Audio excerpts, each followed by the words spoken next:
Kai's freight ship in Rebel Moon Part 1 is known as the Tawau Class freighter. Kai used the class freighter to help Korra and Gunner find the rebels that they needed, which they traveled to planets like New Woody, Dagus, Pollux, and Charon. Now we're going to be taking an inside look of the Tawau Class freighter itself. So as we look in this first picture, you guys can see that this is actually the cargo hold of the ship.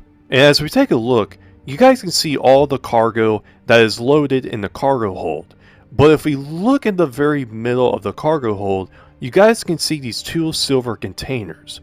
Which these two silver containers are actually exoskeletal restraints, which the Hawkshaws use in order to interrogate the people that they are trying to hunt down. Next up, we have a sleep nook, and this is where anyone on the ship can sleep.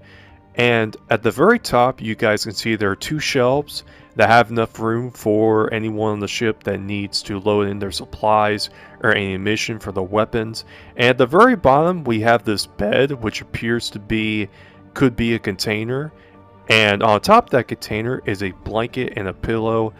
And along with that, beside those, you got all the containers that anyone needs on the ship. There's also a couple of pictures I did want to show you guys. At the very top, you guys can see the rebels loading out the cargo from the cargo hold. And at the very bottom, you guys can see both Gunner and Korra in one of the sleep nooks. Right after that, we have the second floor of the ship. You guys can see the staircase at the very middle, along with all the cargo that is stored in the second floor. And then right across to the left, we have General Titus that is just sitting down and just chilling. Then we have the bridge, which is where the ship is controlled.